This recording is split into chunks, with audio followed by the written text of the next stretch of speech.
ॐ भूर्भुवः स्वः तत्सवितुर्वरेण्यं भर्गो देवस्य धीमहि धियो यो नः प्रचोदयात्।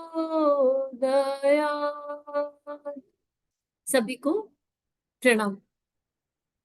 30 अप्रैल 2024 आज माँ आनंदमयी का प्राकट्य दिवस। यूं तो ये प्राकट्य दिवस हर वर्ष आता है, लेकिन गुरु की कृपा के बिना इन देव शक्तियों को जाना नहीं जा सकता। और परम पूज्य गुरुदेव वंदे माता जी की असीम अनंत कृपा हुई कि माँ आनंदमयी को अनुभव करने का, जानने का अवसर मिला। माँ का जीवन में प्रवेश कब हुआ इसे तो नहीं समझाया जा सकता, लेकिन माँ को जब से सुनना शुरू किया, माँ के प्रवचनों को जब से सुनना शुरू किया, मतलब जीवन में एक दिव्य नया रंग आ गया। और आज माँ के प्राकट्य दिवस पर लगा कि जो भी परम पूज्य गुरुदेव वंदे माता जी की कृपा से सीखा, जाना, समझा, उसे सबके साथ साझा करें। तो इसी क्रम में 2 दिव्य पुस्तकों का स्वाध्याय आप लोगों के सामने आएगा। एक पुस्तक का नाम है एक दिव्य शक्ति हमारे समीप, आनंदमयी माँ का दैविक जीवन। ये माँ के एक दिव्य भक्त ने लिखी, जिनका नाम माँ ने मातृ प्रसाद रखा दीक्षा के बाद, और फिर आगे उनका नाम मंगला आनंद हो गया, और फिर संन्यास दीक्षा के बाद भी उनका यही नाम मंगला आनंद रहा। और एक किताब है, वो है 51 कहानियों का संग्रह। माँ जो कहानियां सुनाती थी सहज भाव में, अध्यात्म के गहनतम रहस्यों को कहानियों के माध्यम से माँ प्रकट करती थी। ये दोनों स्वाध्याय आपके सामने आएंगे।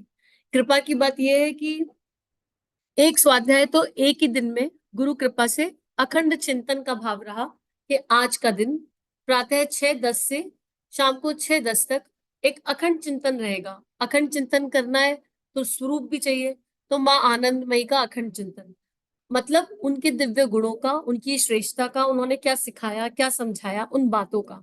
तो उसी के क्रम में एक दिव्य शक्ति हमारे समीप, इस पुस्तक का स्वाध्याय किया गया। और उसके मूल में बस कुछ लर्निंग समझ में आई। एक तो इष्ट चिंतन, हर पल हर क्षण इष्ट चिंतन। इष्ट चिंतन मतलब जिसको भी आप जानते हैं, मानते हैं, अनुभव करते हैं, उनके दिव्य गुणों का चिंतन। श्वास श्वास से नाम जप, घड़ी की टिक टिक के जैसे नाम जप हर समय चलता रहे।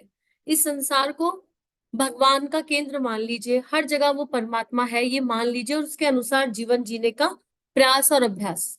नाम नामी एक, मतलब अगर हम राम का नाम ले रहे हैं तो राम में और राम के नाम में फर्क ना करें। अगर हम राधा राधा कह रहे हैं तो राधा और राधा नाम में अंतर ना करें, वो एक ही है। और भगवान का नाम कुछ इस तरह से लेते रहे, इस तरह से लेते रहे कि चेतना देह भाव में रह के भी देह भाव से मुक्त हो जाए। इसको ज्यादा जानेंगे समझेंगे स्वाध्याय के साथ।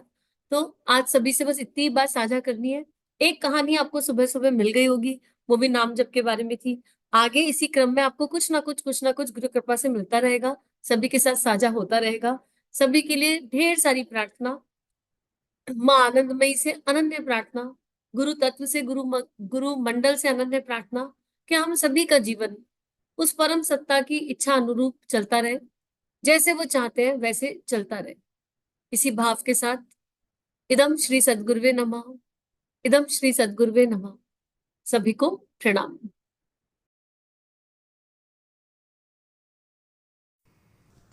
हमारे YouTube चैनल को सब्सक्राइब कीजिए और बेल आइकन पर क्लिक कीजिए ताकि आने वाली सभी वीडियो की नोटिफिकेशन आपको मिलती रहे। आप सभी को बहुत बहुत थैंक यू।